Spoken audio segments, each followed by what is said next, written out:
Hello guys, today we continue our next part, questions related to safety. So question number 1,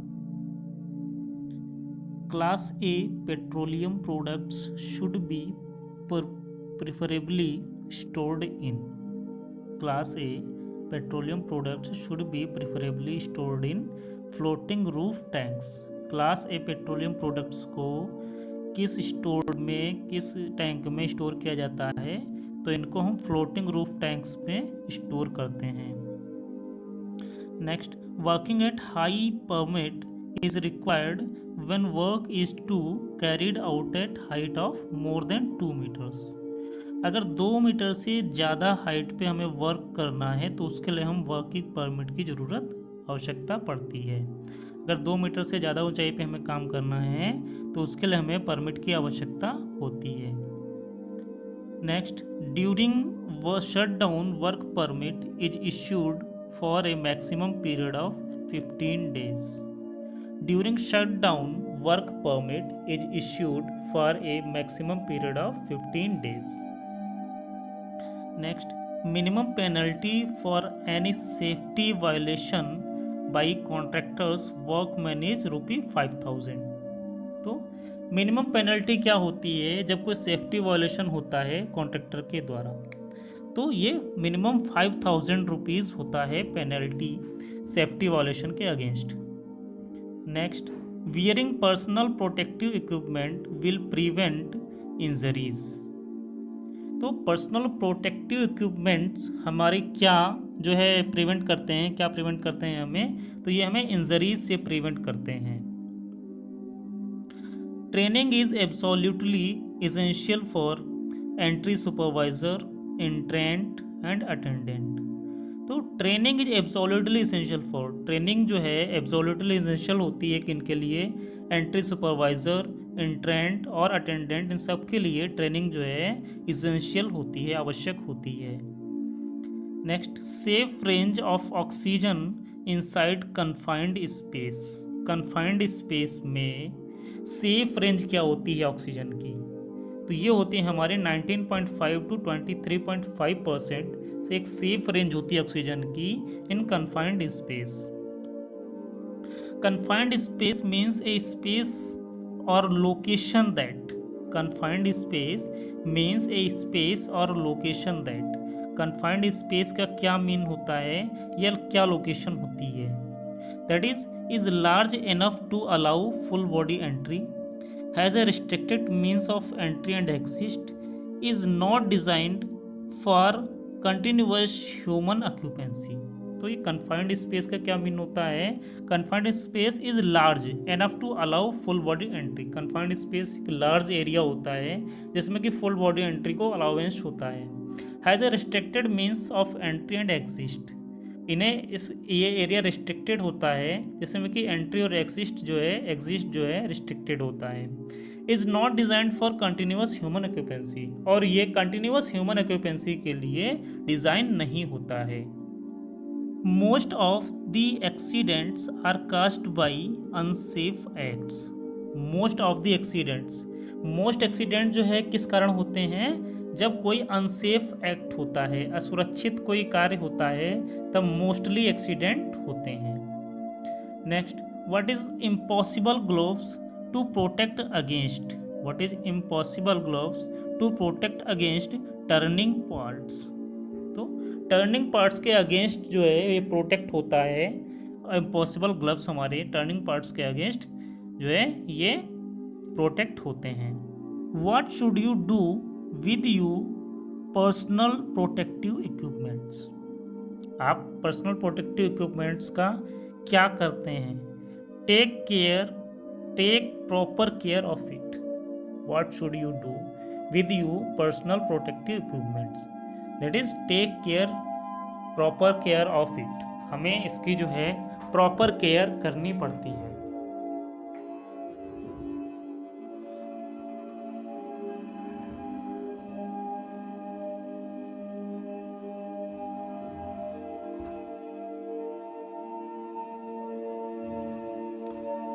An incident can be defined as any event that could have resulted or did result in. An incident can be defined as any event that could have resulted or did result in injury, property damage, environmental release, adverse community reaction. तो कोई incident क्या result हमें करता है, ये एक injury result करेगा, कोई प्रॉपर्टी डैमेज होगी, एनवायरमेंटल रिलीज होगा और एडवर्स कम्युनिटी रिएक्शन भी होगा. Process safety management has 14 elements. Process safety management में कितने एलिमेंट्स हैं? 14 एलिमेंट्स हैं, 14 एलिमेंट्स हैं. Prior to and during confined space entry, hazards faced must be. तो prior to and during confined space entry जो है खतरों से फेस हो जाती है. confined space में एंट्री खतरों से फेस करना पड़ता है. मोस्टली क्या होता है? मस्ट क्या होता है? Eliminated, controlled and isolated. Eliminated, controlled and isolated हमारे मस्ट होते हैं. What does PDFE stands for? PDFE क्या है? PDFE process, distribution, fire, environment. Process, distribution, fire and environment हमारा PDFE है. Is smothering method of fire extinguishment oxygen is removed. Smothering method of fire extinguishment में हम oxygen को remove करते हैं, oxygen remove हो जाती है. Next, which of these best describes the likelihood of an incident occurring. Which of these best describes the likelihood of an incident occurring. तो likelihood of an incident occurring क्या होता है? हमारा रिस्क होता है. Likelihood of an incident occurring हमारा risk कहलाता है. Which of these is most likely to cause an accident in a workplace? Manual handling. Workplace में किस कारण से ज़्यादा एक्सीडेंट होने के खतरे रहते हैं? तो ये हमारा मैनुअल हैंडलिंग के कारण किसी वर्कप्लेस में खतरे ज़्यादा होने के कारण रहते हैं. एक्सीडेंट होने के खतरे ज़्यादा रहने के कारण हमारा मैनुअल हैंडलिंग होता है किसी वर्कप्लेस में. What is the purpose of cathodic protection to tank/bullet?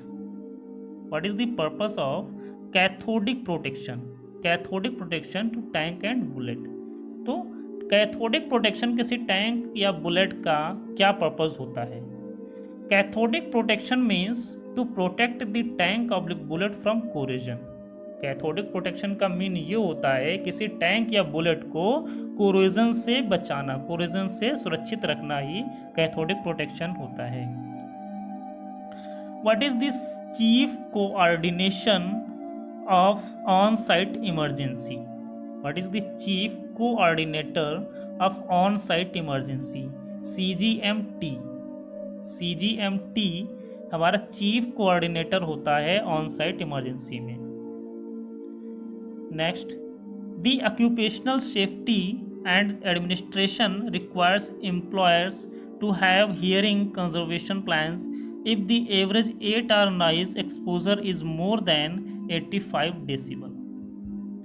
Occupational safety and health administration require employers to have hearing conservation plans if the average 8-hour noise exposure is more than 85 decibel. Occupational safety and health administration क्या require करता है? अगर कोई व्यक्ति 8 घंटे किसी work place पे काम करता है तो उसकी हियरिंग कंजर्वेशन कितनी होनी चाहिए? 85 डेसिबल होनी चाहिए. The most effective way to prevent hearing loss at work is to monitor noise level through engineering and administrative. Most effective way to prevent hearing loss at work is to. तो most effective way क्या होते हैं hearing loss को prevent करने के लिए at work place?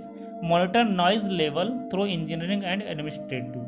तो ये मॉनिटर किया जाता है नॉइज लेवल को वर्क प्लेस पे थ्रू इंजीनियरिंग एंड एडमिनिस्ट्रेटिव के द्वारा. How many points of contact should you maintain with a ladder at all times? At least 3. जब आप लैडर पे होते हैं तो मिनिमम पॉइंट जो है कितने पॉइंट्स को आप मेंटेन करते हैं, कांटेक्ट में होते हैं? तो एटलीस्ट 3 पॉइंट्स पे हम मेंटेन रहते हैं always with ladder A at all times. जब हम लैडर पे होते हैं तो हम एटलीस्ट 3 पॉइंट्स पे कंटिन्यू मेंटेन रहते हैं। Which class of fire extinguisher should you use on electrically energized fires? Class C. Which class of fire extinguisher should you use on electrically energized fires? जब कोई इलेक्ट्रिकली फायर होती है तब हम किस क्लास की फायर्स को इसे बोलते हैं? तो ये हमारी क्लास सी फायर जो है यू होती है और इसे हम एक्सटिंग्यूज करते हैं। क्लास सी फायर एक्सटिंग्यूजर का यूज हम करते हैं जब कोई इलेक्ट्रिकल फायर होती है। The acronym PASS used for fire extinguisher operation stands for pull, aim, squeeze, sweep. Pull, aim, squeeze, sweep. PASS किसके लिए यहाँ पे स्टैंड है?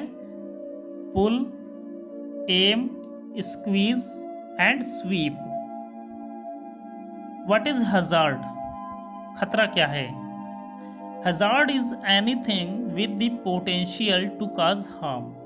Hazard is anything with the potential to cause harm. Hazard कोई भी वह चीज है जो कि पोटेंशियली हार्म करती है, खतरा देती है, ये सब हमारा हजार्ड है। पोटेंशियली हमें नुकसान पहुंचाती है, there is a hazard. What precautions are necessary in an area where work may take place on sloping roof? What precautions are necessary in an area where work may take place on a sloping roof? Crawling boards or ladders must be used when working on sloping roof. जब हम sloping roof पे work करते हैं तो क्या precautions necessary होती हैं? तो क्रॉलिंग बोर्ड्स और ladders must be used when working on A sloping roof. जब हम स्लोपिंग रूफ पे वर्क करते हैं तो वहाँ पे हमें क्रॉलिंग बोर्ड्स और जो है लैडर्स की जो है बहुत ज़्यादा आवश्यकता पड़ती है। Why not to use water on an electrical fire? Electrical fire में हम वाटर का यूज क्यों नहीं करते हैं? Water is an electrical conductor and could cause a short circuit. क्योंकि वाटर एक इलेक्ट्रिकल कंडक्टर है और ये एक शॉर्ट सर्किट कर सकता है, इसलिए हम इलेक्ट्रिकल फायर में वाटर का यूज नहीं करते हैं। What is the basic thing that should be done if there is a risk of static electricity buildup? Earth the relevant equipment. What is the basic thing that should be done if there is a risk of static electricity buildup? अगर static electricity risk buildup करती है तब हमारा basic thing that should be done, तो हम basic thing जो है क्या करेंगे?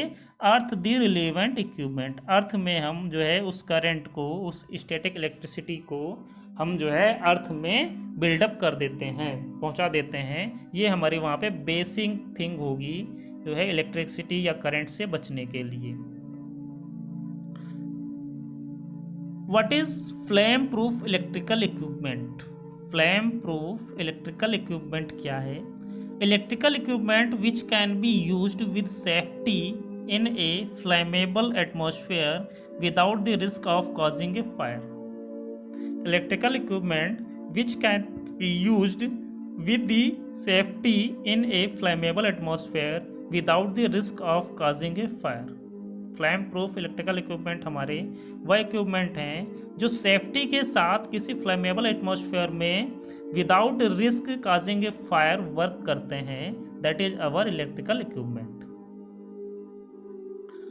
What type of electrical equipment is required in Zone O classification? What type of electrical equipment is required in Zone O classification? Intrinsically safe equipment. Intrinsically safe equipment zone O classification में required होते हैं। What gas does the plastic PVC produce when burning? HCl.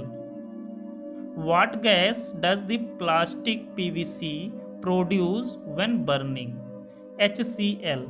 जब हम जो है कौन सी gas produce होती है प्लास्टिक पीवीसी के बर्निंग पे, प्लास्टिक पीवीसी के बर्निंग पे कौन सी गैस प्रोड्यूस होती है? HCl, hydrochloric acid, hydrochloric gas हमारी प्रोड्यूस होती है जब कोई प्लास्टिक पीवीसी बर्न होता है। Define auto ignition temperature. Auto ignition temperature क्या होता है? Lowest temperature at which a substance will ignite spontaneously. Lowest temperature at which a substance will ignite spontaneously.